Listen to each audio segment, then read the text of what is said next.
2022 TET উত্তীর্ণরা বিকাশ ভবন সংলগ্ন ইন্দিরা ভবনের সামনে অবস্থান বিক্ষোভ। বেকার মেলা বইমেলা প্রাঙ্গণের অনতি দূরে ইন্দিরা ভবনের পাশে বেকার মেলার আয়োজক 2022-এর প্রাথমিক টেট উত্তীর্ণ চাকরি প্রার্থীরা।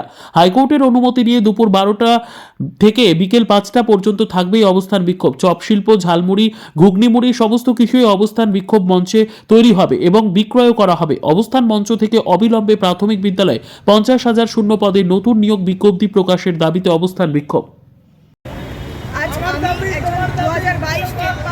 আজকে 7 বছর আমরা বসে রয়েছি, মধ্যে থেকে আমাদেরকে এই শূন্যপদ দিয়ে নিয়োগের জন্য আজকে আমরা এসেছি। আমাদের বইমেলার অপোজিটে এই বেকার মেলা করার আয়োজন হতো না যদি না আজকে আমাদের ইন্টারভিউ নোটিশটা আসলে মেয়ে আজকে আমাদেরকে মুড়ি চপ চা নিয়ে রাস্তায় বসতে হচ্ছে। আমাদেরকে এরকম বসার কথা না।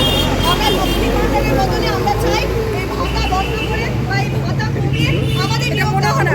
আমরা দিন বদলে সম্পর্কে 50,000 শূন্যপদ।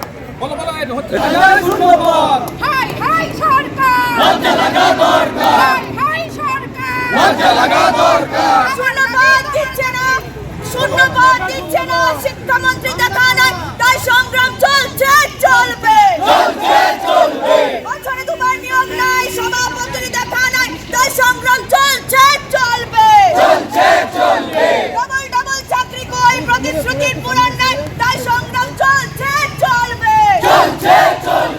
50,000 ভ্যাকেন্সি চাই, রাজপথের দাবি তাই, তাই সংগ্রাম চলছে চলবে।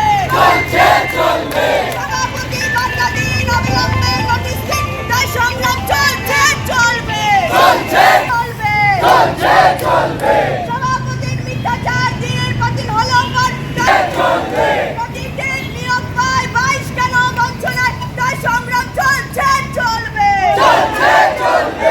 শিক্ষকের পদে নাই, বেকার রাজ লজ্জা তাই, তাই সংগ্রাম